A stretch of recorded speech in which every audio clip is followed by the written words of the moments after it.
America चीन को घेरने का कोई भी मौका नहीं छोड़ रहा। एक के बाद एक लगातार ट्रंप प्रशासन हर वो कदम उठा रहा जिससे चीन को रोका जा सके। पहले टैरिफ को लेकर बवाल और अब एक नया एग्जीक्यूटिव ऑर्डर। दरअसल अमेरिका के एक ड्राफ्ट एग्जीक्यूटिव ऑर्डर में कहा गया कि अमेरिका किसी भी जहाज पर अमेरिकी बंदरगाहों पर डॉकिंग के लिए शुल्क लगाने की योजना बना रहा है। उन जहाजों पर जो चीनी निर्मित या चीनी ध्वज वाले जहाजों वाले बेड़े का हिस्सा हैं। ट्रंप प्रशासन डोमेस्टिक शिप बिल्डिंग को पुनर्जीवित करने और वैश्विक शिपिंग उद्योग पर चीन की पकड़ को कमजोर करने के लिए ड्राफ्ट एग्जीक्यूटिव ऑर्डर तैयार कर रहा है। समुद्र पर चीन के बढ़ते प्रभुत्व और अमेरिकी नौसेना की घटती ताकत से ट्रंप प्रशासन घबराया हुआ है।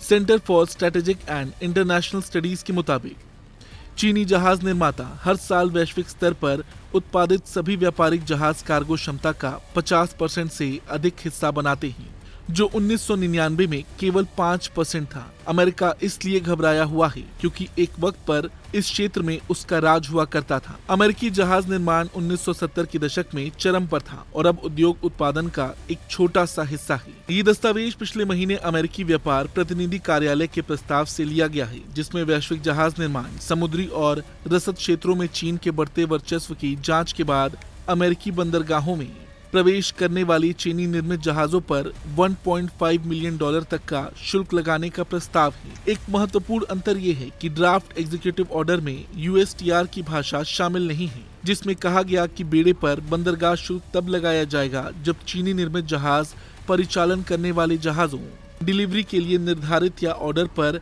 25% या उससे अधिक होंगे।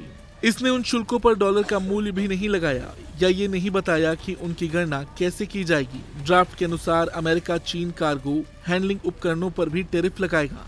ड्राफ्ट ऑर्डर में कहा गया है कि समुद्री रसद और जहाज निर्माण क्षेत्रों में पीपल्स रिपब्लिक ऑफ चाइना की अनुचित व्यापार प्रथाओं से अमेरिका की राष्ट्रीय सुरक्षा और आर्थिक समृद्धि को और अधिक खतरा है।